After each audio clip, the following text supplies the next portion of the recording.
Greetings, I'm Bairnt and welcome to the One-Stop Co-op Shop. Today we're going to be doing our playthrough of Solomon Kane by Mythic Games. In my unboxing I asked which one of the storybooks you wanted to see, and the most votes were for the Beasts of Burdu. So we're going to go ahead and do this mission or story. Hopefully we can make it through. We'll see how it goes.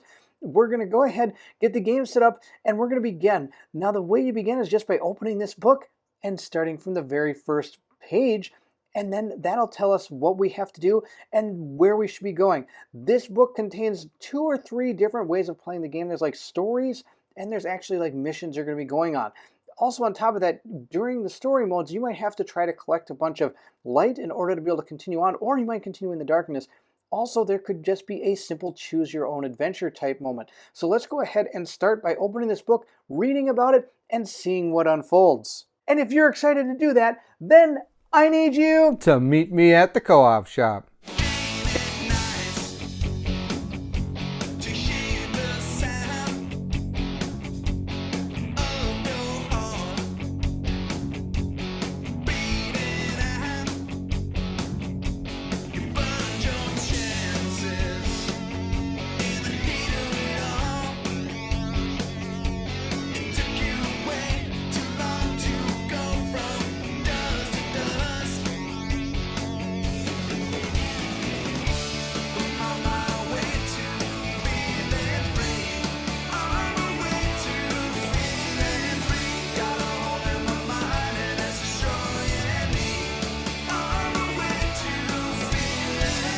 Before we start, I do want to mention that Mike is also planning to do a playthrough of Solomon Kane as well, so I'm only going to be doing the first part here on the One-Stop Co-op Shop. The rest of this adventure will be seen over at Meet Me at the Table, because Mike is going to be doing another playthrough that's going to show off other parts of this game as well. Some of the great playthroughs out there at the moment are Rolling Solo did a fantastic playthrough. Adam Smith is amazing as always. There's also a channel called Paintin' Games Corner who did a great playthrough of Solomon Kane. Those two will be linked in the description below. Please go check those out if you're looking for more Solomon Kane content. This story is only going to have 1 act, which usually lasts about 10 chapters. But there are other missions that have even more than 1 act. Those, of course, are a longer campaign, or I should say story, that you're going to be going through. So we're going to go ahead and just do this act 1 from the Beasts of Burdu, and it is inspired by a story by Robert E. Howard. So of course we're going to continue forward. There are, like I said, 10 chapters, and then we have an epilogue at the end. Over here it says, "Coat well the blade of your sword with this, monsieur, and at first it does not work, apply more. I shall continue to fill pots and vials with all you will need. Just keep the beasts away from my workshop." So this was a quote from the herbalist in The Beasts of Burdu. So we're going to continue on and see how this goes. Using this storybook. The storybook is broken into 2 types of chapters, story and scene. I called them missions, they're scenes. The story chapters don't use miniatures or tiles, but instead are completed by using a combination of discovery cards, choices, or placing light onto the chapter. Our scenes, on the other hand, are going to be chapters where we're going to be are associated with the map, outlining positioning of the tiles, components, and miniatures. Both stories and scenes will list all the required parts needed to complete the section and allow us to progress through the adventure of Solomon Kane. The full list of miniatures and the end tiles can be found later in this book. There are 6 different sections to a chapter, and they are performed in the following functions. First, you do have the chapter, which is going to be the flavor text telling the story up until the point that the chapter takes place. What happens next is revealed through the actions of the player. Then, of course, there are some special rules or stat changes that are shown here. These can take place before, during, or after the scene. There are keywords and stats, where characters and tokens can have stats or keywords associated with them. If so, they're listed here. If they are not listed here, then the rules are applied as normally. Then, of course, there are objectives. The objective for the chapter can be completed in different ways, depending on whether it is a scene or a story. The criteria needed to progress are listed here. We of course have an outcome which determines the chapter the players will progress to. The map then sets the scene for the chapter. The game is set up on the exactly as shown. The names of the miniatures are listed here too and can be referred to in order to specify which miniature or token has unique stats or keywords assigned to them. Concluding the story, of course, is the end, and that's going to be if we do win or not. Adventures in Solomon Kane end when a player reaches either a victory or defeat chapter to reach the epilogue. The type of victory or defeat can be either major or minor, regardless of Solomon Kane's victory or defeat. When the players reach these conditions, they can choose to try again or move on to a different Solomon Kane adventure. Here it shows all the miniatures that we'll be using for this adventure. I really enjoy the fact that they do this. So I know what I need to get out from the box and what I need to get painted so that we'll be ready to go when we play our adventure. This is really cool. I hope more games start doing this, showing what miniatures I'll need for an adventure. Not only do they show us the miniatures, they also show us the tiles that I'll need to get from the box to be ready to go. We're going to start our adventure here in Chapter 1A. It's a story, and it's called The Choice. So it starts here with Solomon Kane rides along well-torn tracks in the pleasant Bordeaux countryside. It is late summer, the air is warm and balmy, and in the fields laborers turn from their day's toil to seek a well-earned hot meal and their bed for the night. After a day in the saddle, the Puritan has similar designs on filling his belly and renting a berth at an inn. As he slows his mount to join the villagers filing back into town, his tall, gaunt figure, clad in Austrian black, draws guarded glances, though some nod or bid him good eve. A wooden sign by the roadside names the village Calette. The streets are busy, thronged with hawkers tearing down their stalls for the night, and village folk haggling for last-minute bargains on unsold produce. As he arrives at the center of the village looking out for an inn, Solomon becomes aware of a great commotion. From a side alley, a tall, saturn man, his head and arms restrained by stocks, rushes in front of his horse. The unfortunate wretch is hotly pursued by a furious mob crying out, "Beast!" and "Monster!" and all the while they pelt him with stones and fruit. Whatever the fellow has done, and in truth, Kane does not care for the aspect of him, mob justice is no justice. At this point, our storybook is telling us where our virtues are going to start in their stat values. Our book is going to tell us to put our danger at 4, so we're just going to slide our token over to there. Our compassion is going to go to 8. We're going to go ahead and put our clarity at 8 as well, and our strength is going to go at 8. So we're going to start at 8 on everything except danger. Now the way that this track works is these numbers up here are going to allow us to gain more points when we try to take these tests using these certain attributes. So if we had to do a strength test, we would get whatever our pull was +1, and you'll see how that works during the playthrough. Now we can never go above 10, so once we get up there, we'll be at +3. It's the best we can do. Now our danger can never go below 1. But if our danger ever reaches above 10, we lose. And if any of these attributes drop below 0, we also lose. And I shouldn't say lose. We get to read the other event in the storybook. And I'm going to guarantee you right now that the other is not something you want to read. It's going to be bad. Down here is also something we have to be aware of. When we do move into some of our scenes, this is going to depict how many shadows are allowed to be on the board at any one given time, barring any other type of rule or card that is played to change that. So for now, the most we can ever have on the board is going to be 2. Of course, if our danger ever goes up even 1 point, it could go up to 3. Oh, no more shadows, thank you. At this point, our objective is that we have to choose which one of these we want to do. We can either fend off the pursuers, no matter what the poor fellow did. Mob justice is no justice. To do that, we're going to go to 2A. Or we can pull him onto the horse and ride through the village, which we will go to 3A. I'm not a big fan of horses, and I don't see how we're going to get a guy who's on stocks into this horse. So we're going to go ahead, I think we're just going to go to this 2A. So let's go ahead and check it out. Chapter 2A is a scene, and it's called Face the Mob. Now, before I continue, I just want to tell you right now, I'm probably going to say some names wrong and words wrong, and I apologize. I'm going to do my very best. It says, the imposing Puritan swings down from the saddle with an ease, with movement agile as a cat, to stand before the pursuing mob. Though they are simple village folk, all instinctively recognize the danger in the man before them. Here stands an expert in dealing death and violence, a true warrior not to be trifled with. The mob judders to a halt as the line at the front draws back before Kane. but the others surge up from behind, pushing into them. The object of their ire, the man in stocks, pauses to look back at his unexpected savior, and Kane glances over his shoulder at him.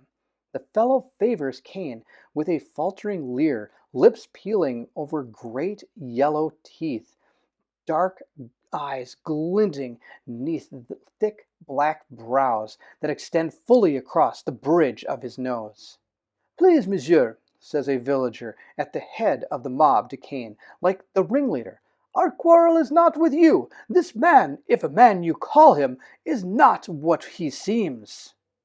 We're now going to take a look at our keywords and stats. We have a traveler that has the seeker keyword. He's going to be seeking the token that is going to be out on the board that looks like this. This is what he's going to be seeking. He does have 4 health, and we also are going to have our villagers out on the map, and they're rabble. They're going to be seeking the traveler. So as the traveler moves towards this token, they're going to be moving towards him. Our objective is to save the fugitive. Outcome: if the traveler reaches the token, we proceed to 4A. Otherwise, we're going to proceed to other, 4B. Now remember I told you, other is usually not that great. So our goal is to get the traveler to this token the fastest we can and the best we can. The next thing we have to do is at the bottom of the page, it shows that there are 10 darkness cards that we're going to have. This is representing a timer along with things that are going to impede us as we continue on through this scene. We also are going to have discovery cards 1101 and 1102 in play as we're playing through the game. We're going to read these before we start, and all the rules that pertain to these we're going to use during the scene, or they might actually happen right away in the scene. We'll see how they play out. I don't even know what those cards do. Here are our darkness cards. We have to take 10 of these. Before I do want to mention there's 2 different ways of kind of playing this game. One is if you notice the back of these cards are all kind of with this purple and black surrounding. That's different from these cards that are also darkness cards that are fully black. These are like nightmare cards. They increase the difficulty as you go through the game. You can add these in place of some of the other ones you decide to use. You can do 5 and 5, you can do 3 and 7. You can really create your own like difficulty for this game. But we're going to play on standard, so I'm going to take our darkness deck here, give it a good little shuffle here, and we're going to take 10 cards from this deck and put them out here. 1, 2, 3, 4, 5, 6, 7, 8, 9, and 10. There is our darkness deck. This again, like I said, is going to be our timer. It's going to keep us, once these are out, that is one of the end conditions for the scene. These are our 2 discovery cards that are taking place in the scene. The first one's 1101. It says Barrage of Stones. The mob charges after the man in stocks, hurling a variety of missiles, including some larger stones, that might seriously injure or even kill him. So this is going to activate whenever a villager is in the same area as the traveler. The traveler then cannot move. At the end of each virtue turn, if there is at least 1 villager in the traveler's area, I lose 1 compassion, and I have to place a damage onto the traveler. So that's our first card. Let's go ahead and take a look at our second card. It is called Against the Crowd. The Puritan steels himself against the oncoming mob, weighing his chances. He reaches for his pistol as he takes a deep breath, knowing he must disperse the mob before they render an unfair justice against the man. Now, this again also will activate when and it says here, Solomon Kane knows both his words and his actions may sway the crowd. So virtues may target villagers with the following actions. I can either do a talk action or a fight action. And if I get less than X, I have to read one of those 2 cards. If I get more than X, I read the other card. And X is equal to the number of villagers in the same area as the target of the action. So let's go ahead and set up our map, and we'll see how this is going to play out. At this point, we're going to go ahead and get our map set up. So I'm going to go ahead, and it shows where all these different people are going to be placed out on this map. So the first thing is we have 2 male villagers. We have that token that he's seeking down here. We also have this X spawn token for some of the shadows, and we have some female villagers that are going to be placed out here as well. So we're going to start there, and then we're going to move across all these boards, placing all the people we need to. Our book is going to tell us where to put everything, and the first thing we have is our token that our traveler is attempting to seek. We also are going to place this X token down. This is a potential spawn for some of the shadows in the game.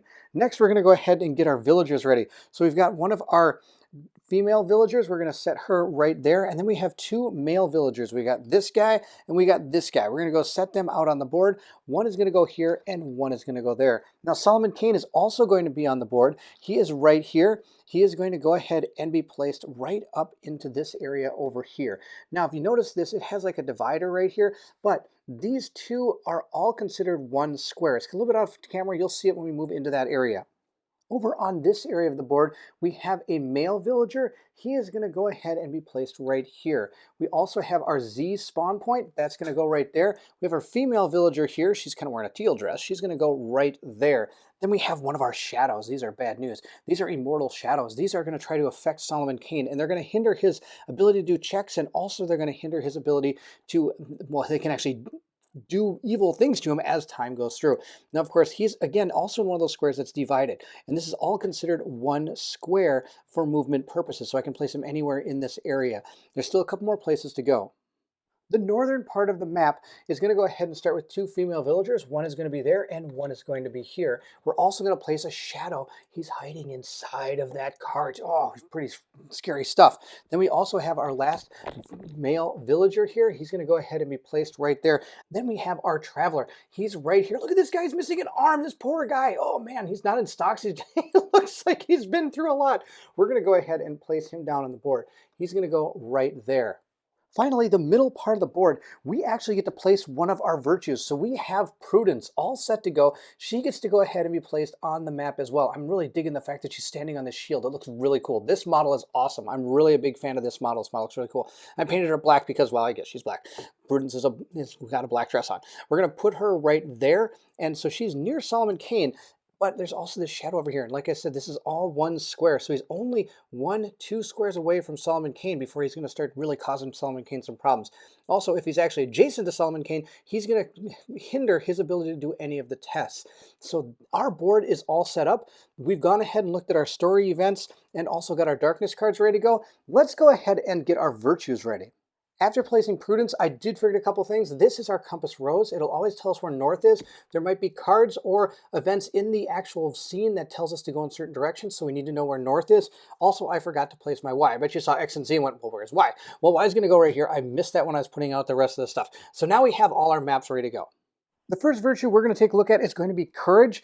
Courage up here has an aura that says fight +2. So whenever courage is on the board and near Solomon Kane, we're able to do a fight. His fight skill gets +2. Now, of course, here's her miniature. She's all set to go. I kind of painted her up red because I don't red courage. Why not, right? So we're going to go ahead and place her right here. So that means she's going to be covering up her aura, so it's not active at this time. She's got 3 different actions on her board that she's able to do at any time, as long as she is able to pay for them in dice. She has gumption, where she can go ahead and move Solomon Kane 1 square, aggression, where she can fight, or she can also place, I can also place courage onto the board if I'm able to meet this dice recipe, I guess you could call it. And the question marks means it could be any symbol. Of course, these have to be satisfied with the actual symbol of the die. So I would have to place this down here, and I would have to place one of these down here. This is pain, and this is bravery. And I have to put them down there in order to activate that on her turn. Now, there are other symbols on the dice. There is a faith symbol, and it's on 2 sides. This is a wild symbol, and it also is used in recipes as well. But it can also be used as any other dice. Now, you can never place more than 1 faith as a die to appease a die more than once on any one test. So I couldn't place 2 like this, but I could place 1 here as long as I had the other symbols that went with these. For example, fear or bravery or any of the other symbols here. So those are her things out here. She has this right here. These you can put light tokens on, meaning that this will boost the fight test. Notice it says fight X. X is equal to the amount of these that are lit up. We also are able to get reserve and donated dice.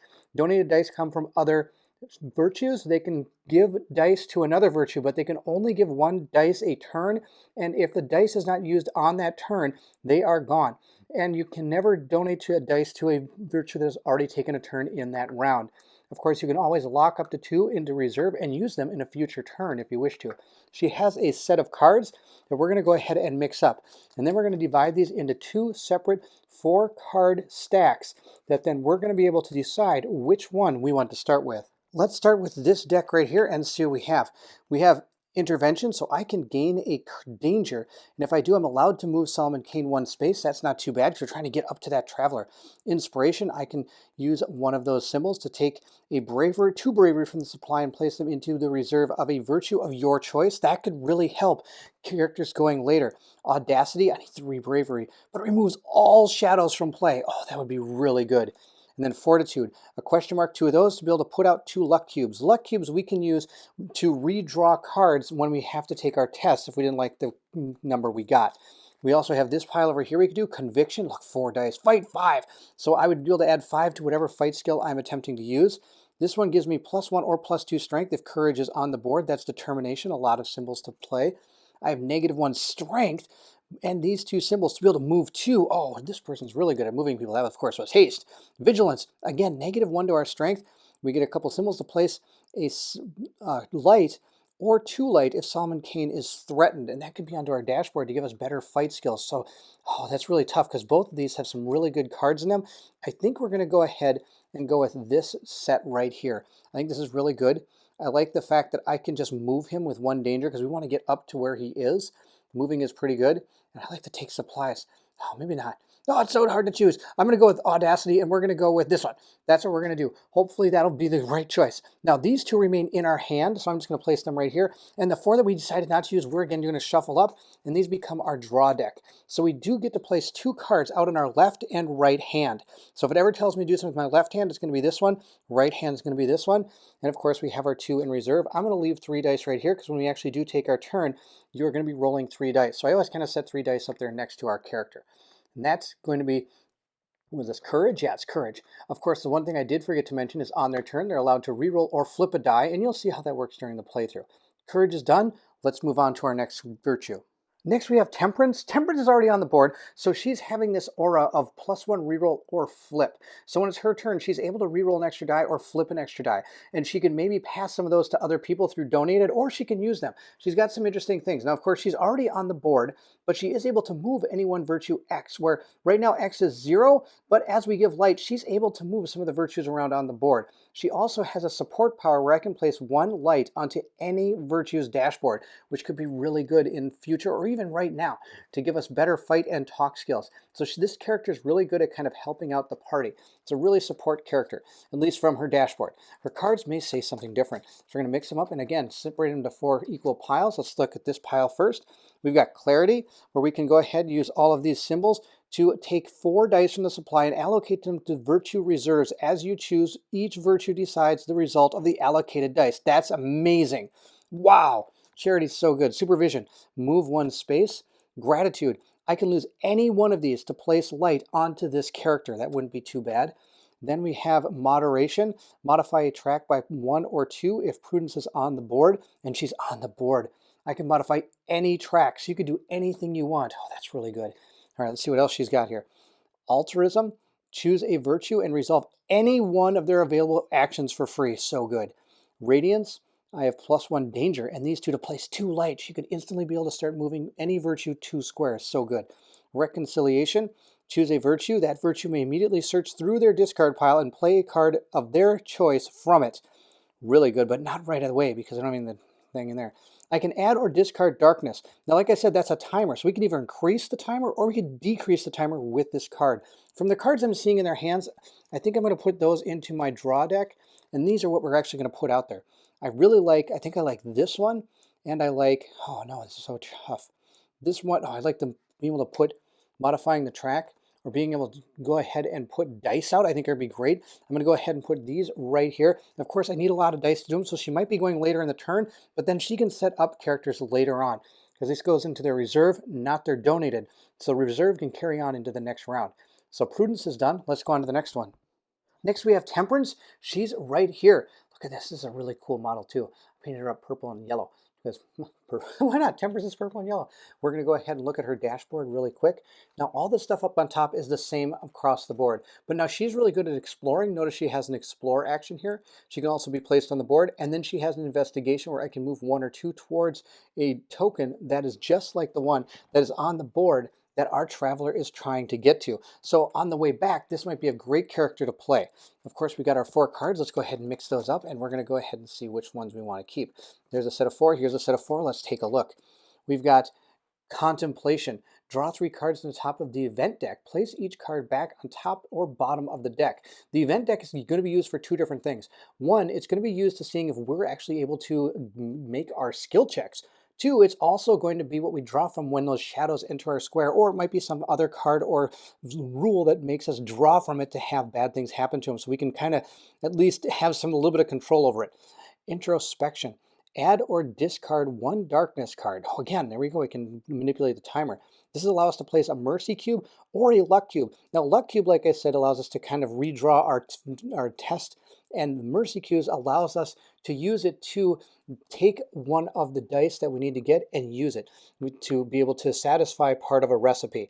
So we can go ahead and use those. Now, those are all going to be found up in the cloud, and I'll show you that in a second. Next, we have abstinence. Choose a virtue. That player may immediately resolve 1 card from their hand at no cost. Oh, that's really good. But look at this. 3 faith. You can't use a wild on it. And I have to lose 1 clarity. Okay, that's the first set of cards. Let's look at the second set of cards that she could have. She could have Inquisition. I can explore 5. I don't think we're going to be using that one.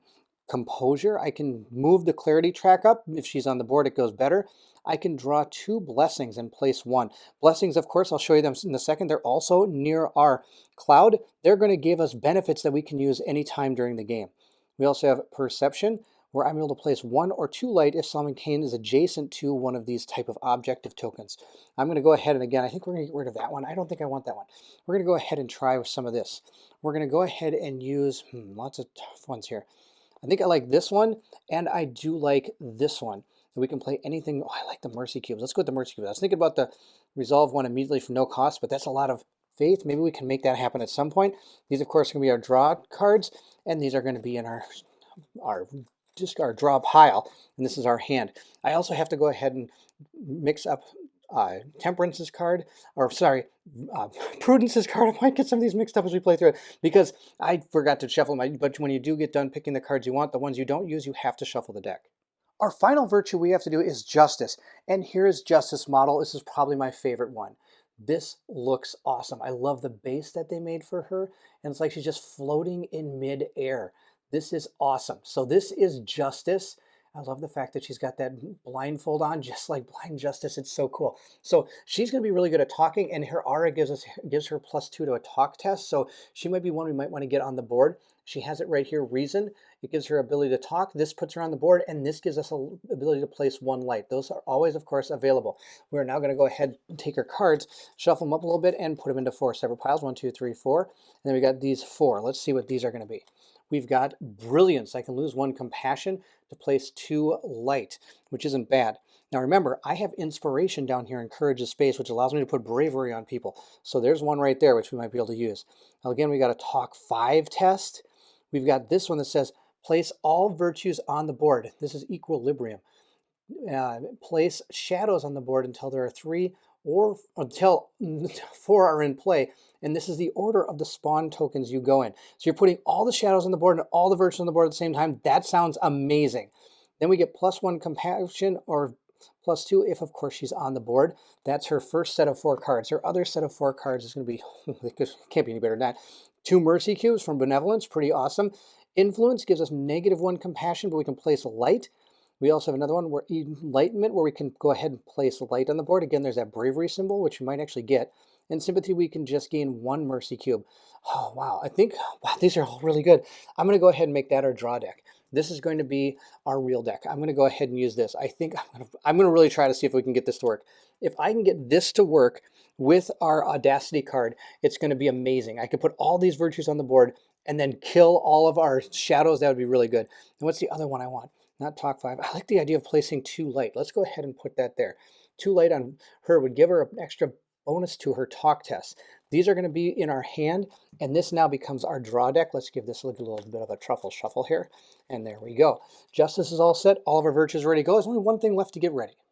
And that's our cloud. I've gone ahead and put our mercy cubes and our luck cubes here. If at any time we gain any of these, we put them right up in the cloud. And this is something that persists at all times throughout the game. And you can use these on your turn when you either are taking a test for the luck cubes or when you're trying to create dice recipes and things with your virtues.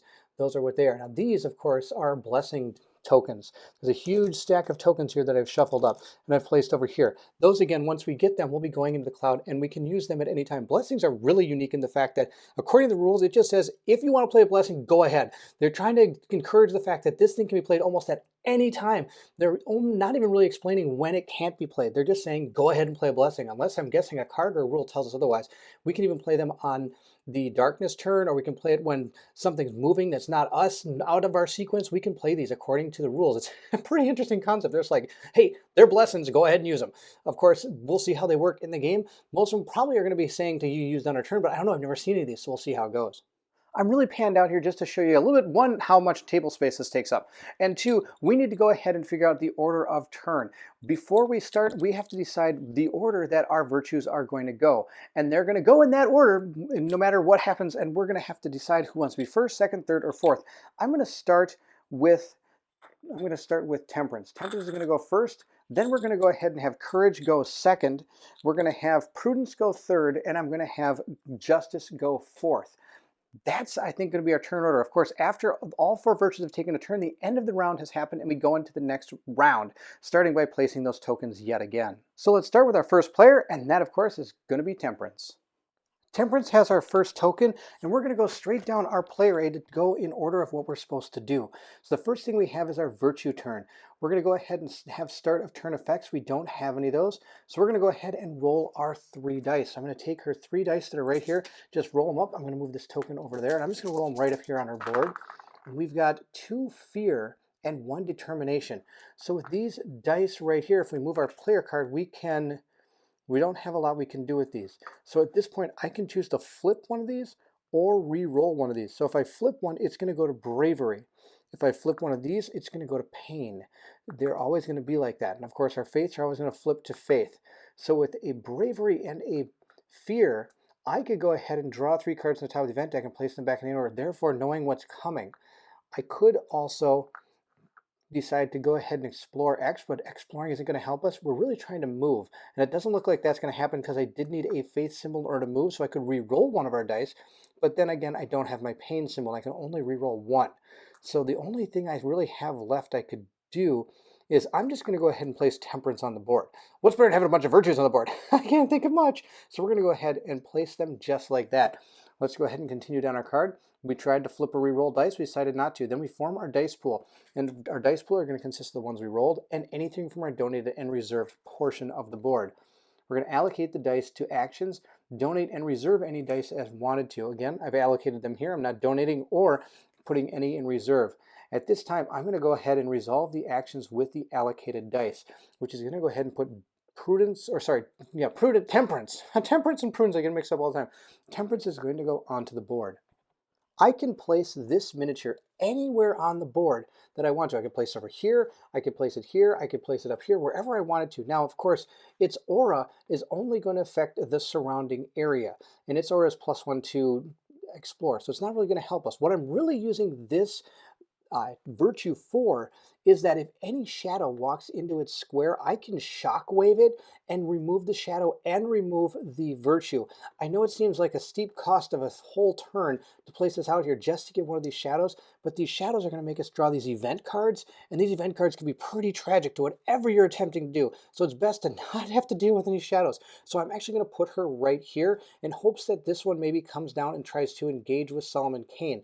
Because if this ever moves into the same spot as his, we will re-resolve one of the event cards, and it could be pretty bad. So that is going to be, I guess that's the end of Temperance's turn. With her activation complete, we're going to go to the end of turn effects and flip my turn order token. There are some end of turn effects that we have to take advantage of. The first one is that all of the characters out here, the humanoid characters, the mortals, are all seekers. So at the end of the virtue's turn, a seeker will move one area towards the nearest X, where X is either a specific miniature or a token. So we know that our villager is attempting to seek this token. So he's going to move one space towards that. But in order to do that, we also have to make sure that we don't have anything taking place on this card. Whenever a villager is in the same area as the traveler cannot move. There's nobody in his same area. They're in the surroundings, but not the area. So he is able to move one space. At this point, then, he has went and seeked his token. The villagers are going to seek the civilian or the traveler. So these are all going to move. He's going to move down here. These two are going to seek, and they're going to move the shortest path possible in order to get to him. So they have all moved. We still have the few down here. These three are also going to seek that traveler. Now that our end of turn effects have been completed, we're going to go ahead and flip her token. But when we did seek, I do want to mention that we're able to choose the order of the seeking, which is why I was able to move this guy before one of these guys could move into the square. Now, of course, in our next turn, if there is that character there, it will say at the end of each virtue turn, if there's at least one villager in the traveler's area, I'm going to have to deal with this. So, of course, I can resolve any of these at any time because they're all happening during the same exact moment in time. So I was able to seek that, then seek there. So we're okay. And I decided to act, and you could, I guess, activate this card before you even did any of that. Now, of course, this is also, I forgot to mention, a remains in play card. So this will remain in play for the entire scene, unless, of course, something comes up that makes that change. But for now, those are remaining in play. So that's how we're going to determine how this all activates. She's done. We're going to go ahead and flip her token to signify that she has finished her turn. Now that she is done, we are going to go ahead and move into the darkness turn. So our darkness turn is going to go ahead and activate. So it's going to resolve any omen cards. We don't have any omen cards. Of course, the story will tell us how we get some. Hopefully we never get them. They're pretty bad.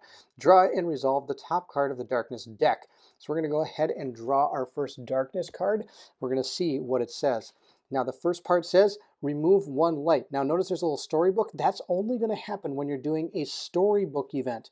We're doing a scene, so we're going to be using these down here. The first thing we're going to do is we're going to check to see if there's anybody surrounding in his surroundings. And sure enough, there's some villagers, so we're going to see if any of those activate. It says sentries move 2, scouts move west 1, shadows move 1 to engage, and hunters fight 3. So none of these villagers have that keyword. They all have seeker as a keyword, so those aren't going to activate. The next one we're going to do is we're going to go out of his surroundings, and we're going to go ahead, because it would be just the ones adjacent would be his surroundings, and of course when he's standing in. So we're going to go out of the surroundings, and it says 1 scout searches, so there's not a search scout. The farthest scout moves 1, again we don't have any of those, and the westernmost scout, again no scouts. The furthest shadow moves 3 to threaten, and then 5 hunters move 1 and fight 3. Okay, so the furthest shadow, so this one's not even going to move. That's the furthest shadow. He's going to move 3 in order to go ahead and try to threaten Solomon Kane. Oh my gosh, this is going to work out way better than I thought. So this is going to move 1, 2 into here, and then 3 into our into Temperance's place. So as it moves in here, she's able to perform a shockwave, which will remove all the shadows that are in her surroundings. So this is way better than I was expecting. I was expecting just take care of this one. So she is removed from the board, but she did way better than I ever anticipated. And she was able to remove both the shadows, because even though this one didn't move, it was still in the surrounding area of the immortal virtue that was standing there, and this one moves right into it. And once it's there, there is one more thing I could do, just to let you know. Instead of shockwaving, which I don't know why I wouldn't, I could choose to back this up 1 square and say that it wasn't able to move in. But if I did that, I would take 1 danger. Danger would go up by 1. Instead, we're just going to remove the shadows. That's way better. Now, of course, we have to continue down the card. It does say Y. So we have to spawn one of these shadows again back up in Y. Now we can only have the number of shadows on the board equal to our threat value, which right now is 2 according to our danger. And that is located right here. 1, 2, 3, 4 shadows can be on the board. Right now our danger is at 4, so we only can ever have up to 2 shadows on the board. Right now there's only 1 because that was the best awesome thing that's ever happened. So we're doing really good. Let's go ahead and move into our second turn. Before we go into the second turn, there are a couple things I want to talk about. I'm not actually going to do them, but you have these options. So we have our left and right hand. During this turn, after we're done, we could choose to discard anything from our left and right hand and replace it with what is in our hand here. Also, when you do replace these cards, you would then draw back up to 2 virtue cards. Now, I didn't really go into that because I'm not doing that. I like the cards I have in my left and right hand, and I don't have to worry about, so I don't have to be drawing any cards or anything. So now we're going to go into Courage's turn. Moving into Courage's turn, we're going to go ahead and start with our turn effects. There's none, so we're going to go ahead and roll our 3 dice and see what we get. We need to get some good rolls. We got Bravery and Faith. Okay, this actually might be okay. We'll see how this goes. Okay, I got a Bravery here. I can go ahead and move him 1 space, which is going to be great. Now, the other thing I could do, I could remove all shadows from the board because I could use the 2 Bravery and that Faith as another Bravery to do it. The other thing I could do is I could make this there. I can flip. Oh, I have to flip one of these dice. These are Bravery symbols, not fear symbols. So at this point, I can choose to flip or re-roll a die. I don't think we're going to do that. I think what we're going to do is we're going to go ahead, flip this to Bravery, flip that to Faith, or keep that as Faith. We're going to have an extra Bravery. So at this point, I could donate this dice, or I could put it in my reserve and use it in the next round. I really feel that I think I'm going to go ahead and donate this. I'm going to donate this over to, I think we're going to give it to Justice. Justice really wants that. So Justice is going to go ahead and grab the Bravery die, and we're going to go ahead and resolve this action. But let's make sure we go through the turn order like we do. I kind of went a little bit faster. Reroll or flip a die. We did that. We flipped that to Fear. Then we're going to form our dice pool, which would be all the dice we had plus anything there. We're going to allocate our dice. We're going to donate and put in reserve. Then we're going to also resolve, actions and allocate dice. So we're going to go ahead and resolve this right here, which is going to be a move 1 action. We're going to go ahead and move Solomon Kane up 1 space, so at least he's in the surrounding area of our traveler. Hopefully next time we can try to help him out, because right now we're not able to because I had to allocate the dice for movement, and I couldn't do a fight test to target this area, which is really too bad. At this point, I can go ahead and choose if I want to get rid of either of these cards. And again, I think we're going to keep the cards we have in our left and right hand, and we're going to go ahead and move into our end of turn actions. Super panned out view, but we have to use our seekers that are going to seek. Now, the first thing we have to do, of course, is at the end of each virtue turn, if there is at least 1 villager in the traveler's area, I'm going to lose 1 compassion, and I have to place 1 damage onto our traveler. So here's our 1 damage on the traveler, and that's the end of that. I will be moving the track in just a second. The next thing we have to do is we have to seek. So he's going to go ahead and seek, but he can't seek the token because there's a villager in his space. So the rest of these villagers are just going to go ahead and attempt to get into his square.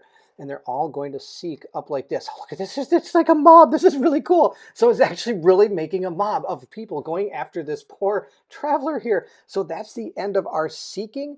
And that's the end of, I guess, our whole turn. So we're done there. We're going to go ahead and move into the darkness. Let's go ahead and draw our next darkness card and move our compassion up. Or sorry, our compassion goes down. We have found, well, the -1 strength is not going to happen, and we don't have any of these in our surroundings. The only thing, we have scouts, hunters, and shadows. None of them are in the surroundings. So let's go down to this one. Sentry moves 3, the easternmost scout moves 2 west, southernmost scout moves 1 north, closest shadow moves 1 to threaten, and hunters move 1, and 3 hunters move 1. So the only thing we have here is the closest shadow moves 1 to threaten, and we have to spawn another shadow at Y. Oh, barf. So this shadow moves 1 to threaten, and then we have to place another shadow right here, right back in Y. So there's pouring out of this garden area next to this. Yeah, it must be an evil house over there or something. So we're going to go ahead now into our next turn because our darkness card has been resolved. Let's make sure by checking the rest of the darkness card steps here that we didn't do anything wrong. The virtue with the next turn order token starts their turn, otherwise the round ends. So we do have another virtue. Let's go ahead and take our 3rd virtue's turn. Our 3rd one is, of course, Prudence. I should probably move the cards over here in my hand so that I can read these so I don't get Prudence and Temperance all mixed up. All right, I've got them mixed up twice already. We're going to go ahead and move into her turn. She doesn't have any starter turn effects, so we're just going to go ahead and roll her 3 dice. I really want some good roll here. Let's see how we do.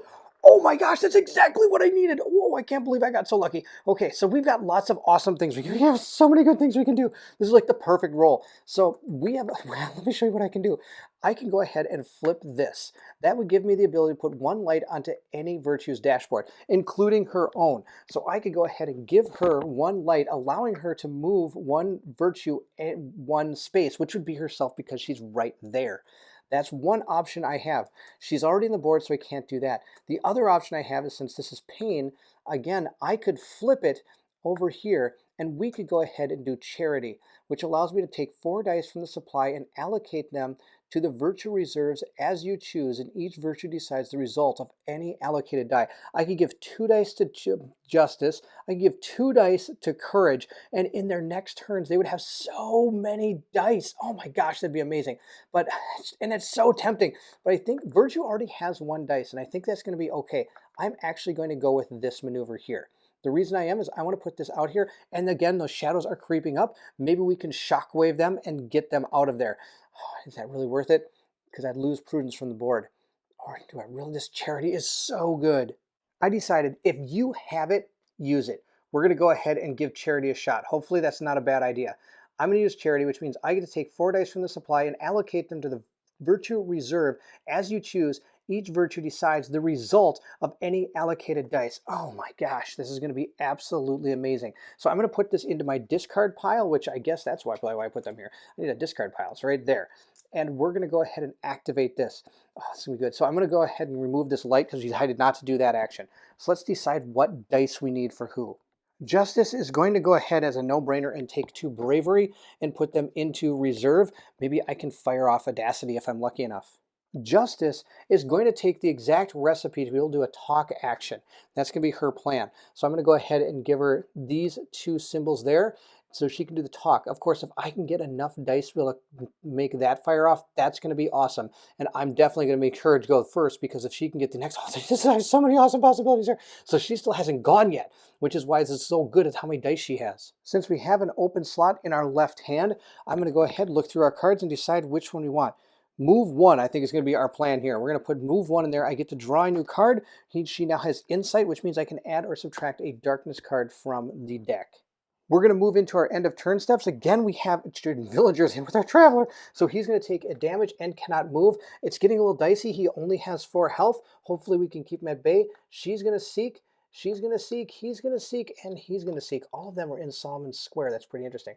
These guys are already there, so this one's just going to move in. Oh man, this is pretty nuts. I've got it. Now, of course, we're set up for our next turn with Justice, who can hopefully do a talk test no matter what, which will hopefully be able to clear this out, or at least maybe help him move into this square where more guys are. I don't know if that's going to be a good plan, but we'll see how it goes. We're going to go now into our darkness turn, because I have to go ahead and flip our 3rd token, and now we're going to draw our 3rd card. Let's see what our card is. It says -1 danger. Of course, that's that. Now, we do have 1 threatening us in the surrounding area, one of our shadows. It says sentry moves 2, scout searches, and hunter fight. So the shadow's not even going to move? Well, that's awesome. Next we have sentry moves 2, farthest scout, western scout. Closest shadow moves 1 to threaten, and then all hunters move 1 and fight. So none of that's going to do anything. This is going to move into this square, and that's all that's going to happen. It's going to move 1 to threaten. Now, of course, we look at the bottom here, we're going to be spawning 1 in Y again. But that's not going to happen because we we have 2 shadows on the board and we can't have any more. Wow, absolutely amazing. It is now time for the power of Justice. Look at this. I think we've set Justice up pretty good, and hopefully she can pull off a miracle here. 4th player activating is going to be Justice. I'm going to go ahead. We're going to get everything underway here. We have some dice in reserve. We have a donated die. We've got lots of good stuff going on. We just have to roll our dice and see what we get. There's no beginning of turn effect, so let's see what happens. We got a faith, a fear, and a bravery symbol. So that is what we have. At this point, we can now choose to flip or reroll 1 die. So let's take a look at all the possibilities that we have. Our options are many. We could go ahead and do our reason test with these 2 dice. We could even get equilibrium going with this faith symbol here, which is pretty awesome. I could put light on the board. I could pretty much do anything I want. The problem is I kind of want to do both of these at the same time, and I don't know if I can do that with what I've rolled. So let's go ahead first and match up what we want to do. So we want to do this, and we want to do this. So at this point, what I need to do is I need to re-roll this bravery symbol and hope to get, oh my gosh, I either have to get a pain. Oh no, let's see if we can do this. Okay, I'm going to re-roll this die and hope for a miracle. Here we go. Oh, we got it. Yes, look at that. It's a miracle. Oh, Justice, you're awesome. All right, I'm going to go ahead. This is going to be so cool. I'm going to go ahead and do these 2 actions. So I've gone ahead, done my re-roll and my flip. I've now formed my dice pool, which is all the dice that we have available to us. We're now going to go ahead and allocate our dice to the actions and donate and reserve dice. We're then going to resolve actions with the allocated dice. So I'm going to go ahead and activate this one first. This one is the awesome one. This is the one that says place all virtues on the board and place shadows on the board until there are 4 in place, starting with X, Y, Z, and then X. So let's go ahead and take care of this first. When you place virtues out on the board, you also cannot make sure to place them on another place in the immortal. So I can't put another one here. But I think what we're going to do is we're going to put courage here, justice here, and I'm actually going to put her right here. The reason I'm going to do that, my explanation is that these two are going to be able to give the aura to Solomon Kane for fights and talk actions. I'm hoping to use her as a shield for Solomon Kane from all of these shadows that are coming out onto the board. According to our card, we have to place one in X, Y, Z, and X. Now, there's already 2 on the board, so the only one we have to do is X and Y. So we'll put Y back up here, and X is down at the bottom of the board where our token is, but that one is now in play. So we have 4 shadows on the board. Justice is on the board. She's done her first, resolved one of her cards. Let's go ahead and resolve the rest of them. I'm going to go ahead and discard this now that we've resolved that card. And the next thing I'm going to do is we're going to go ahead and do that talk action. So we're going to take advantage of that, and I'm going to get +2 to this action because I am in the surrounding area of our aura. Solomon Kane is right around our virtue, so he's going to gain +2 to this test. According to our card, we're going to go ahead and I can allow our virtues to target villagers with the following actions, talk or fight. I'm going to go with a talk test using the +2 from here into the aura, and I'm going to target these villagers up here. Hopefully we can try to save with this traveler. We're going to try to save him. Now, each of these that are threatening us are going to not modify this test by -1. So we're actually at -2 to this test. So the 2 negative are going to counteract the aura. Now we do have our compassion stat, and it is sitting at a 7, so I'm going to be getting +1. So I need to beat the number of villagers that are in that square. Less than X, I'm going to do this. If it's more than X, so it's not meet or beat, I have to actually beat that. So we're going to take our event card. We're going to flip this event card, and we're going to see some numbers on it right down here. Now these represent 3 different types of people taking tests. Let's go ahead and take a look at that. We're right back here. So if you are a crowd or rabble, you're going to go ahead and go on the very left side, so getting a 1. If you are called a champion or a villain, you're going to be going from the middle row, and it also shows you kind of the range of the values and also your most common result. If you are the hero or a nemesis, you're going to be going from the right number, and that means you can get from 1 to 7. Your most common value is a 4. Solomon Kane, unless otherwise told, he is always the hero. So we got a 5 for this. +1 is 6, and that is more than the villagers that they have in this area. So I'm going to go ahead and look at our card and tell us what card to pull. We are going to go to more 1, 1. Oh, that's the fight test. We have to talk test is 1104. The voice of reason. Solomon's words strike a chord with the crowd, and he underlines this message with a shot in the air, causing the mob to rethink their course of action. So we're going to go ahead and take advantage of what is on this card. First, it says all virtues place 1 in their reserve and remove 1 damage from the traveler. Oh, that's fantastic. Then look down here. It says roll 1 dice for each villager in the same area as the traveler. Move each villager 1 area in the direction as indicated below. That's going to be fantastic. So we're going to go ahead, give all of our virtues this die, and then I'm going to start rolling to see where these people go. Courage has an interesting predicament. Courage could go ahead and take this die, but you would have to get rid of one of those 2 from the reserve. I'm actually going to keep those 2. I'm not going to gain this die. We're just going to forego that. I can choose to do that if I want to. I'm going to keep those 2. At this point, I'm going to go ahead and remove 1 damage from our traveler, and we're going to start rolling to see where these villagers go. We're going to start with that one up there. He got across, so I get to choose where I want. He's going to go south, or north, sorry. We're going to go again with the next person. That person is going to move east, north, south, east. If we look at our compass rose, it's right over there. So that means he's going to actually move over there. The next one is going to be her. She's going to move south. Oh, no, she's coming in here. And then our next one is going to move... Oh, I can choose. We're going north there again because I don't want him anywhere near this guy. All right, that's the end of our talk action. And this doesn't have any type of remains in play on it, so it's just going to go right back to the deck. With that action resolved, we're going to go ahead, continue on down, It says place new action cards, draw up to 2 cards, and then we do our end of turn effects. So here are the 2 cards we have. Let's see what we want to place down. I could talk 5, or I could go ahead and gain compassion. She's on the board. Let's go ahead and put that one out. And I get to draw a new card, and we have this one, Enlightenment. I can go ahead and place a light if I get those 2 symbols. All right, that's our new hand, and this is our new card. Super cool. All right, she's done. I'm just going to flip her token now, though I still have to do the end of turn effects actually before I do flip that and move on. Our end of turn effects are going to see our villager move. So he's going to go ahead and seek. He's going to seek the token, so he's going to move into this square. And he's going to go ahead and bring his damage with him. And he is going to not have to worry about the crowd, because the crowd can go first. And it says, whenever there is a villager in the same area as the traveler cannot move. There was not, so he could choose to move. After the end of each virtue turn, if there is at least 1 villager in the traveler's area, I get -1 compassion, and I also take 1 damage. Well, at the end of our virtue's turn, this is what it looked like. Now we're going to go ahead and move him down here, so he is seeking. These people, of course, are going to seek him, so he's going to come in, and these 2 are going to come south. And that's the end, and she's still going to remain in that square as well. There is a rule about how many mortals you can have in a square, and that, I believe, is equal to the amount of space it can be taken up, and you could still have at least up to about half a base still left in here. If that ever happens, we'll worry about it, but I'm hoping that I can get him this way faster than all these people all being in the same space. If they're all in the same space, which they almost are, things are going to get really bad really fast. So that is our end of turn effects. It is time for us to draw our darkness card. So let's go ahead and see what the evil darkness is going to do to us. Of course, it's not a story. We do have 2 people that are in the surrounding areas. Let's go ahead and see. Sentries, shadows. 1 shadow moves 1 to engage, hunters fight 2. All right.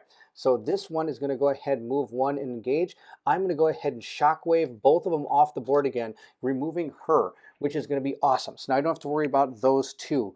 Now let's see what happens with the bottom part of our card. The bottom part says scouts move. Northernmost scout, farthest shadow moves 2 to threaten. And the hunters and then hunters. So our farthest shadow is actually 1, 2. It's the one in the south. So it's going to move itself up to here. So it's right next to Solomon Kane. Now, unless I can get a virtue into his square, this one next turn might be able to get in and actually do something terrible to him. We are going to spawn another one at Z, but there are 2 shadows on the board, and that is our threat limit. So we don't have to worry about spawning anything. That is the end of our 4th turn. We have completed 1 full round of Solomon Kane, and we're going to move now into the next round. Before we move into the next round, there is one correction I need to make. I believe I'm supposed to have a 6 in compassion, meaning I shouldn't have gotten that extra point when we did our check to see if we were able to talk to the villagers. I still drew a 5 and there were only 4 villagers there, so the outcome would have been the same, but he has taken 2 hits from our villagers, which every time he does, he has to lose a compassion. So he's down to 6 from what I understand. I could be wrong. If I am, we'll make sure to adjust this track again. At this point, we're going to start a new round, so we're going to have to go ahead and decide the order of our virtues. The one who's going to get the number 1 token is going to be Courage. Then we're going to give the number 2 token over here to Prudence. Justice is going to take number 3, and I think we're going to get Temperance number 4. That's going to be the order in which our virtues are going to take their turns. So let's go ahead and start with Courage. The way we look at Courage here is we have 2 Bravery. I'm kind of hoping for this card and this. Let's see if we can pull that off. We're going to roll our 3 dice. We don't have any beginning of turn effects. Let's roll them up. We've got, we did it. Oh, we did it again. Okay, this is amazing. Okay, here's what we're going to do. We are going to flip, because now I can choose to flip or re-roll 1 die. I'm going to flip this to Bravery. I'm going to use my Faith to go ahead and take those 2 slots, because now we're going to gain our dice pool, which is right here. Now I get to allocate my dice. We're going to go ahead and do it like this. That is going to be awesome. Look at this. This is exactly what we needed to do. I can remove all shadows from play. Then I get to go ahead and do my fight test. So this shadow that's even threatening Solomon Kane isn't even going to affect him. That was the most perfect roll yet again. Oh, our virtues are on fire. We're going to remove these shadows, so we've completely removed them all from the board. That's awesome. Now we're going to go ahead and do our fight test. So we have to go ahead and look at this.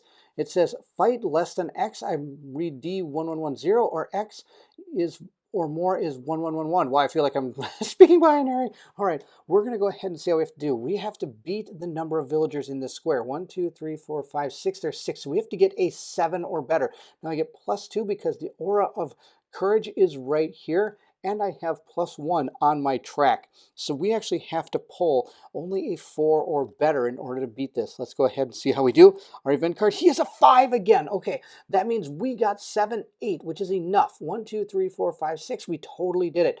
We were able to beat our fight test, so we're going to go ahead and take a look at our binary 11111. A clear message. Kane grabs a villager who tries to rush past him and forcefully tosses him back into the crowd. The villager crashes onto the ground in a heap. Kane's message is loud and clear. So at this point, all of our virtues are going to place a bravery symbol into their reserve. I get to remove a villager in Solomon Kane's surroundings from the board. Then I roll 1 die for each villager in the same area as the traveler. Move each villager 1 area in the direction as indicated below. So just the same as when we did our talk test. But I do get to remove a villager and we get a bravery.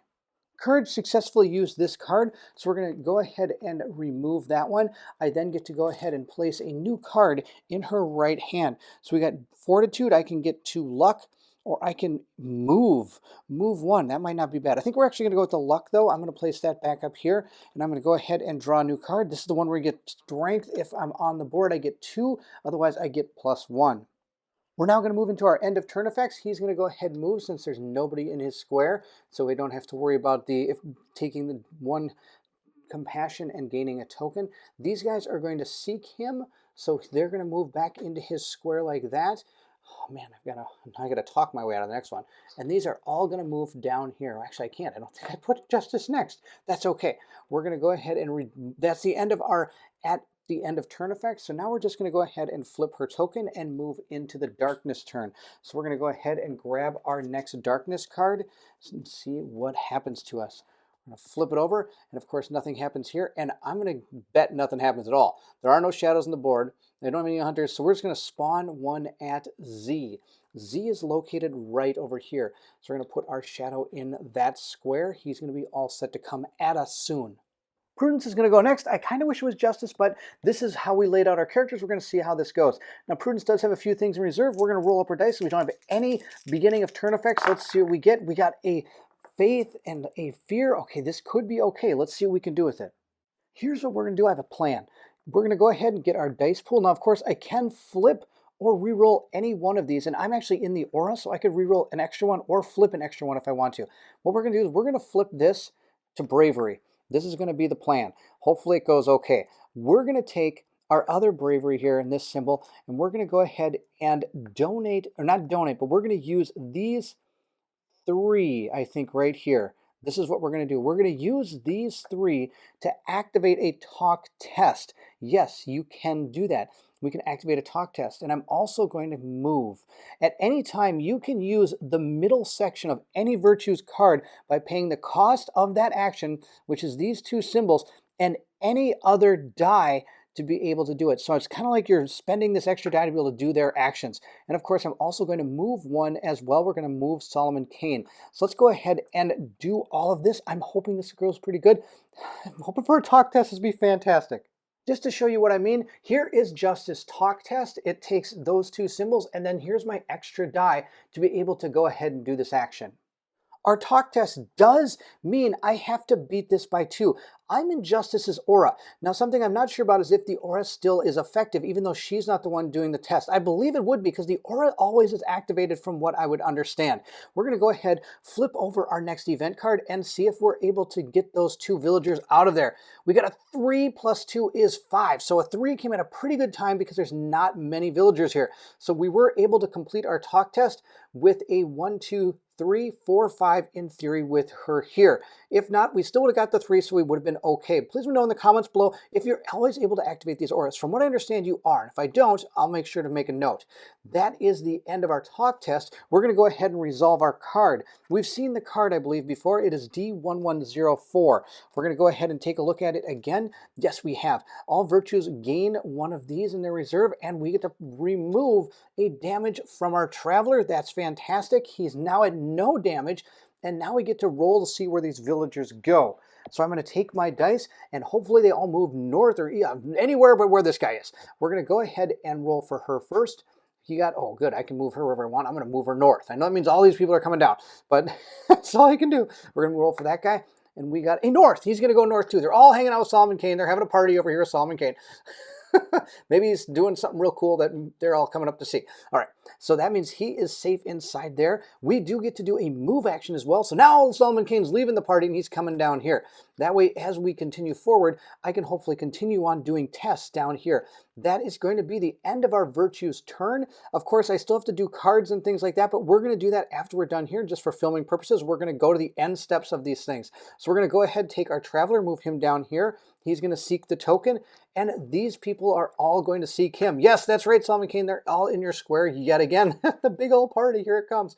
They are all running after this guy. Look at this mob just chasing this guy out of town.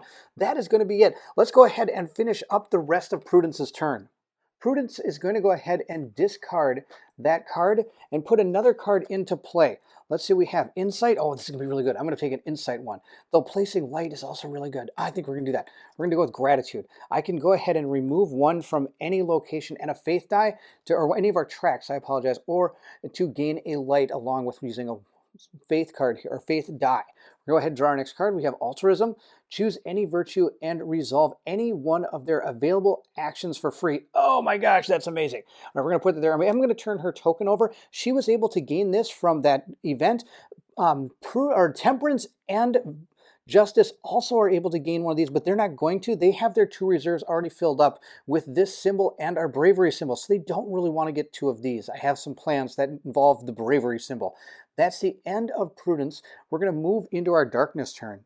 We're going to draw our next darkness card, and this could be really bad. Justice is not in the greatest position right now because this guy could come running down this way, and I'll have to either do a shockwave or take a danger in order to keep this thing from coming down towards Solomon Kane. Of course, it might not move. We'll see how it goes.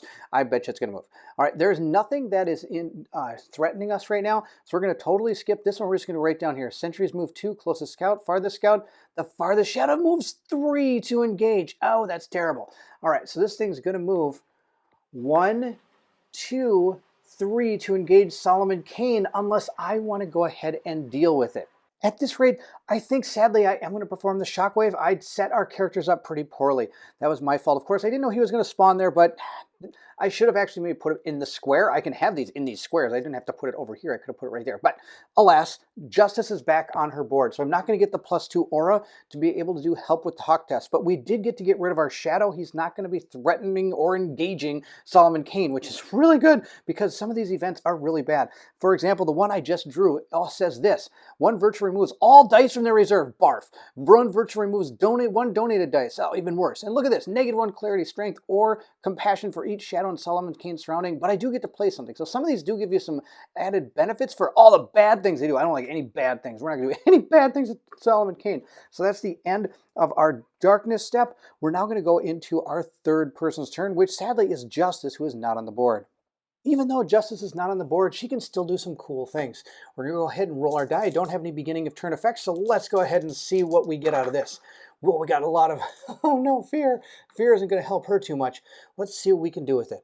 We're going to go ahead and actually flip this to a bravery symbol. Got a lot of them. And we're going to go ahead and use these 2 over here to get 2 light onto her board. That's going to be one of the things we do. Since we seem to be doing some talking, let's go ahead and give her some light. This is going to give her +2 to the talk test when we do it. And check it out. I've got my talk test right here. We're going to go ahead and set that like that. And I'm going to put this into my reserve. The reason I'm not going to donate it is because I don't think I'm going to be able to do too much with our 4th character, which is Temperance. With this die, she's already got 2 locked already, and being able to keep this in her reserve might help out for the future turns. So let's go ahead. I'm going to discard this card. We're going to do this right here. I'm not going to look at the, I've got my 2 cards. I know what they are. We're going to go ahead and just slot our next card just while we're sitting here. I'm going to put in this one, and we're going to go ahead and keep our talk 5. I'm going to take my next card. Now, of course, I do know what this is, but that's okay. And then we'll go to the board and complete our talk test and do the darkness step. We've got Benevolence. I can go ahead and gain 2 of those mercy cubes, which isn't too bad. I'm going to flip her token 2 to prove that she's done. Now, of course, she's not. We have to still do our talk test, and we have to do our end of turn effects in order to continue going. And then we're going to do our darkness step. So to do our talk test, we have to go ahead and target a villager. I'm going to target this guy. We're going to go ahead and draw our event card and see what we get. We got a 4, plus I get +2 from my light, so that's 4, 5, 6. We're able to talk this guy out of here. So again, all of our characters are going to gain one of those symbols, and we can go ahead and put that in our reserve if we want, and we might as well. Of course, the 2 that aren't going to take it is going to be temperance and courage, because they already have some pretty good slotted dice as it is. Now we're going to go ahead and roll to see where that guy goes. Let's check it out. He gets that symbol. It means he is going to go, oh, he's going to go south. That's amazing. He went south. All right, not the end of the world. We are going to go ahead and then continue on by going to our end of turn steps, which means he's going to seek out this token and they're all going to seek him. Look at, here they come. Roar, this whole mob coming at them. It's pretty awesome. Now, of course, one thing I did forget to talk about is, again, there was no spawn on our darkness card that I drew. I wanted to make sure I mentioned that. This is going to get discarded, and I believe that is the end of our first chapter because we did make it to our objective here. He was attempting to seek that token. We have 2 outcomes. The traveler reaches the token, we proceed to 4A. Otherwise, proceed to 4B. Now, before we do this, you do have to go all the way till the end of turn, which means I did have to do all the cards, flip my token, but we do not resolve a darkness step because that would be the second part of the turn. So let's go ahead and continue to 4A. 4A brings us actually to a story chapter. Now, this is different from the first one, where the first one was just pick something. That's not going to come into play here. We actually have to illuminate Solomon Kane's path by going through this story chapter and gaining light from our virtues. So we're going to go ahead and read through this and then look at our special rules, what we need for our outcome, the darkness cards, and of course the discovery cards that are in play. So we're going to start with Into the Forest. Solomon Kane and the man in stocks run until their breath comes in ragged gasps, torn furnace fiery from their bellowing lungs. Despite his handicap, the stocks locked around his head and wrists, the man shows impressive stamina, keeping up with the Puritan, who is at the peak of physical fitness and endurance. They soon lose the villagers in the forest as the shadows of night draw longer and the full moon begins to rise overhead. Ahead lies a small hut. Light glows within, and there is a small garden out with, growing many varieties of herbs. More plants adorn the exterior in trestles, hanging baskets, and window boxes. Kane hammers on the door, and they are ushered in by an elderly man who introduces himself as Etienne. Etienne? I hope it is. Probably not, but we're going to go with it. A master herbalist. The prisoner in stocks stands silently glaring around the room, while Kane recounts to Etienne the events of the evening.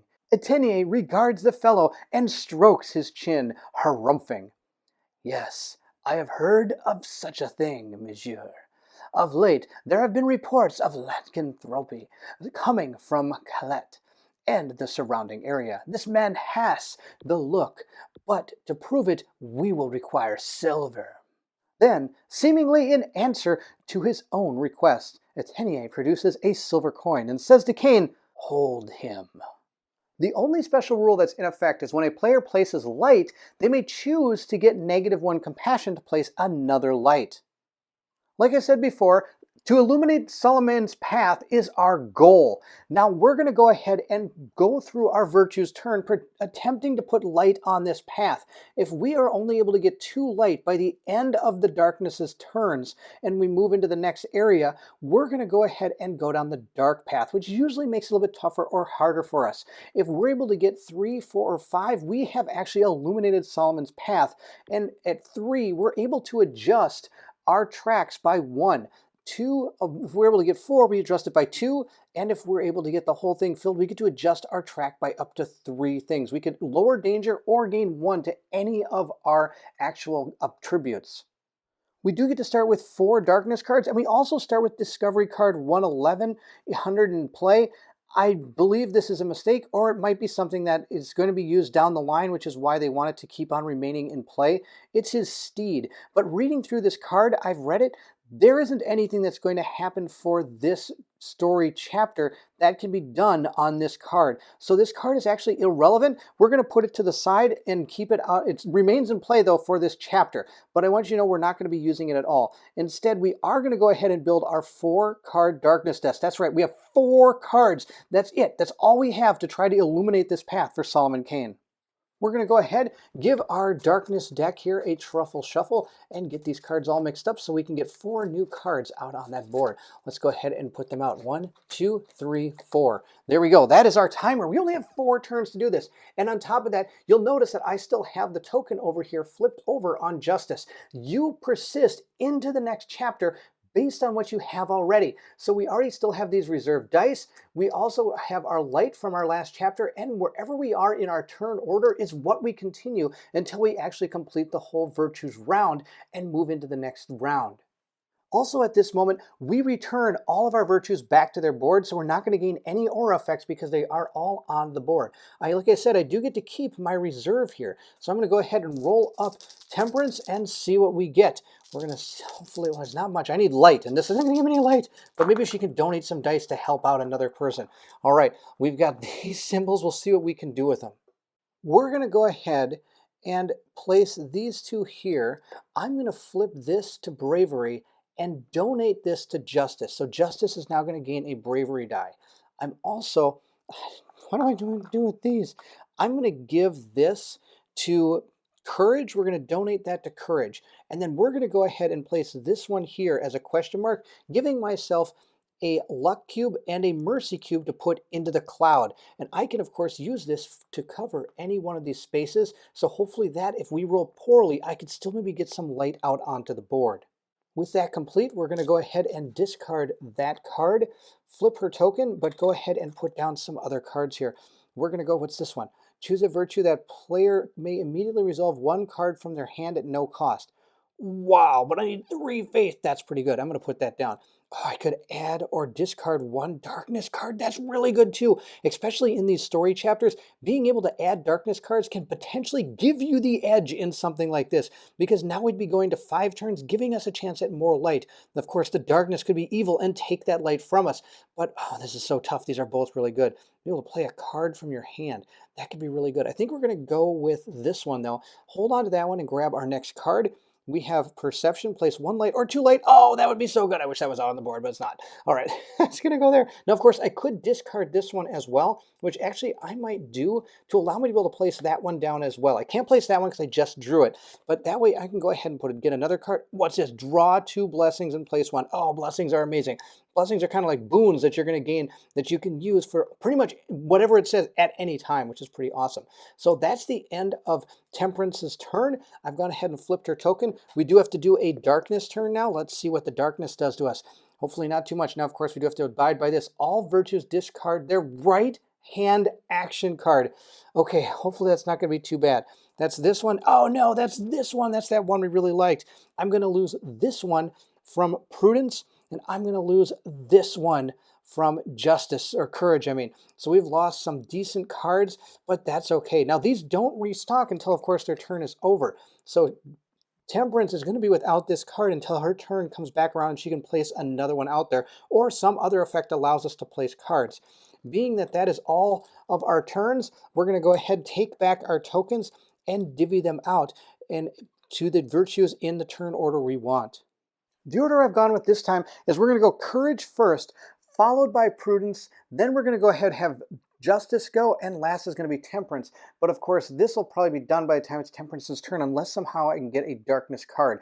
We have to get at least 3 light onto the board, and hopefully I have a plan, starting with Courage, hopefully donating some dice to the only 2 people that have the ability to get light on the board as it is. I didn't set myself up very well for a chapter test. Actually, at the end, when you get near the end of any type of the story events, either the scene or the story chapters, a good thing to do is try to think about what might be coming next so that you can get some cards into the left and right hand that can potentially get you light if you're going into a story chapter, or of course get you set up to be able to get your tests ready going into a actual scene chapter. Of course, I didn't know what was coming next, and I don't see why I wouldn't think it would be a chapter because we just get over the scene, but of course you never know what's going to come back to back in this game.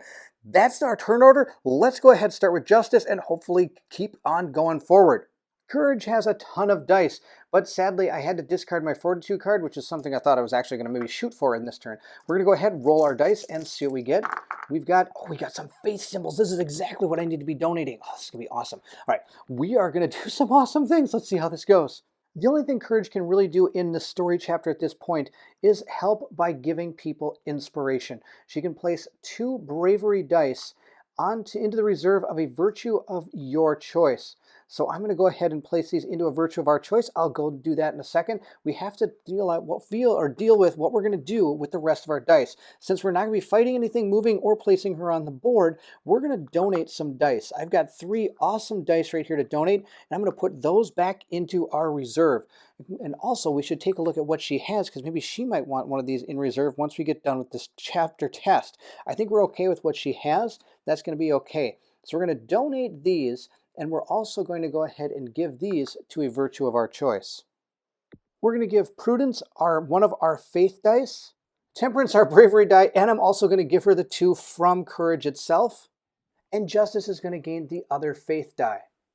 With that completed, we're going to go ahead, discard our card, and place our 2 new cards out onto the board. And then we're going to draw 2 new cards. We have gotten Vigilance, place 1 or 2 light on the board. See, this is where I should have been looking for these, but we didn't know. All right, we're going to go ahead, put those down here, flip our token, and draw our next Darkness card and see what happens. We have, I have to increase the danger by 1. So that's going to bring our danger stat up. Our danger stat goes to 5, and look, our threshold of 3 is now there. Our second player for this round is going to be Prudence. She's going to go ahead and roll her dice and see what she gets. I should put her back up on her stand because she's one of my favorite models. I guess Justice and her are pretty awesome. These are my 2 favorites. All right, we're going to go ahead and roll up and see what we get. Oh, we got 2 pain dice. That's actually perfect. That's exactly what I needed. All right, we have a lot of dice here to deal with, which is pretty sweet. So the first one we're going to do, of course, we are going to do this action because that's awesome. Now, sadly, I didn't think about it. Maybe I should have gave her bravery, because check this out. I could have placed a light onto a virtue's dashboard, which again, thinking about trying to set yourself up for the next turn or next events in the story might be the way to go. Totally forgot about this. It would have been probably a good idea.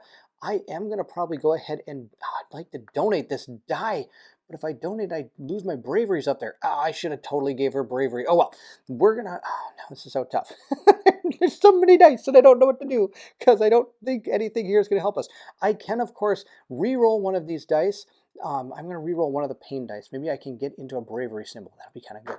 Let's see what we got. Oh, we got a fear. That's not going to help us at all. Does it help anybody else? Oh, I think it does. It might help Temperance. So we're going to go ahead and donate this to Temperance. And we're going to see what we can give to Courage. Why not donate some? Oh, I can't donate any dice to Courage. Courage has already gone. You cannot donate dice to characters that have already gone this turn. I am going to go give this pain die, though, over to Justice, and I'm going to remove one of these from her. Oh no, I have to remove it from the donated dice. Oh, that's terrible. I can't do that. I need to keep this. All right, we're gonna say that's about all I can do here. We do get to place 1 light though. That's going to be awesome. And I'm going to grab these 2, put these into reserve. Totally fine. And these 2 I'm not going to do anything with, and that's just fine. I do have to lower 1 strength, compassion, or clarity. We're going to go ahead and lower our clarity stat. We're still at +1, totally fine, and I haven't even had to use this stat. Of course, that probably means I'm using it in the next scene, but hopefully not because I'm lowering it. We have started illuminating Solomon's path. We have 1 light. We now have to discard the card, go ahead, flip our token, and put out our 2 new cards, and also grab 2 more. Sadly, I can't get that one going because it's not on my dashboard. And we've gotten which one? Choose a virtue. That virtue may immediately search through their discard pile and play a card of their choice from it. Oh, that would be so good. Look at all these good cards. Oh, look at this one. Okay, in the future, I got to make sure I have these cards that give me light out available to me almost at all times, just in case we get into a chapter that doesn't give us much to do. Here is our Darkness card. Oh no, we have to remove 1 light. Oh, I think that's going to spell doom and gloom for our poor Mr. Kane here. So we're going to go ahead. Oh, I can remove it from anything. It does say remove 1 light. It does not say that the light has to be from the book. I believe I can remove it from our virtues. I'm going to remove this one from Justice. Now, I could be wrong about that. I might have to only be able to remove them from the characters we have, but we're going to go forward with just being able to remove 1 light from something. Just says remove 1 light. If I'm wrong, please let me know in the comments below, but I believe you're able to remove a light from anything on the board. So we're going to go with it. We're going to go ahead and finish that turn and move into our 3rd person's turn, which is Justice. Hopefully she can bring this home. This all comes down to justice. We're going to see what she can do. We're going to roll our 3 dice and hopefully bring home what they would call the bacon. Oh, I think we did it. This is going to be awesome. All right, I think good things are about to happen. I can go ahead and flip this die. I'm going to do that. Look at all these dice I have. This is going to be absolutely sweetness. All right, first thing we're going to do is we're going to go ahead and do this action here to place 1 light on the board. That's going to be sweet. Then I can use this one to go ahead and place 1 light on the board. I can also do these actions more than once from what I understand. So I'm going to go ahead and, oh, I can't do this. Oh no, I was really hoping I could do this one more than once. But sadly, this is not a pain symbol. I needed a pain symbol. I was going to go ahead and use my mercy cube to add one of these dice, but I cannot, alas. I am going to go ahead, though, and put these in our reserve. Why not keep them for next time? I think that'll be okay. Well, we got 2 light. 2 is better than none. Putting 2 more light onto our path does illuminate the board, but it's not over yet. We're going to go ahead, clear the dice that we used. I'm going to discard this one. We're going to bring both of these cards down and place them out on the board. Then I'm going to go ahead and draw my last 2 cards that she has. She's got place a mercy cube and place a light. Oh, so many different light from justice, but I only had a couple cards. All right, we have a talk 5, and we can also get a couple mercy cubes. Of course, our last darkness card has to be drawn. Let's see how it goes. Come on, be a nice card. Oh, our danger goes up by 1. Okay, well, at least we didn't lose light, but still, that's pretty bad too. Our danger goes up to 6. Oh, that's terrible. We were able to illuminate Solomon's path, but at a cost are dangerously high. We're up to 3 shadows, but we are going to go ahead and see how our outcome is. Since we have a bright path, we're going to proceed to 5A. But before we do, I get to at least adjust one of the tracks 1 space. I could maybe raise our compassion back up to 7, but I really think I want to get this danger down. I need to get it back down to these 2. I don't like having shadows on the board. Even though I was able to get all those virtues out there that one time, I don't think it's going to happen very often. Staying at lower danger, I think, is going to help us. Of course, if our danger ever gets pushed up to Spinal Tap 11, then we lose the game. And if any of our main attributes go into the zeros, we also lose the game. So we also have to be conscious of that. Losing compassion would also be a very dangerous thing to have happen to us. 5A is a new scene chapter, and it's called The Beast Revealed, and we're going to reveal it in the next video. That's right. We're going to stop right here. I will go ahead and read this in our next video and continue our playthrough of Solomon Kane. I'm having a blast doing this. I love the different virtues. I love how it was actually pretty challenging getting through that story chapter because we didn't have enough light set up. So I have to remember to try to keep setting up our virtues to be able to move forward in this game. It's a really interesting way of how you have to play this game. I love being able to share these dice and being able to reserve dice. This is a really great concept, and I love the way the story evolves as you go. Thank you so much for watching. I hope you're enjoying the playthrough of Solomon Kane. We're going through the Beasts of Bordeaux, and this is going to be really cool. We're going to keep on hopefully being with this villager. We're not sure if he's a werewolf or not. We're going to find out when we read through the next chapter in the next video. It's been great. These virtues are amazing. This is really a cool game. I'm excited to continue playing. If you did enjoy the playthrough, don't forget to like, subscribe, and hit that bell symbol so you know when the next video of Solomon Kane hits the channel. If you're interested in seeing the continuation of this playthrough, please go check it out over at Meet Me at the Table. I'll put a link in the description below. Also, please feel free to leave anything in the comments below. I would love to hear from everyone. This game is a new game, and I'm excited to continue playing. Of course, if there's anything I need to adjust, please make sure you tell me in the video so I can go ahead and do that in a pinned comment below. Again, thank you so much for watching, and if you're excited to see what happens to Solomon Kane and this villager, who knows who this guy is, then I need you to meet me at the co-op shop.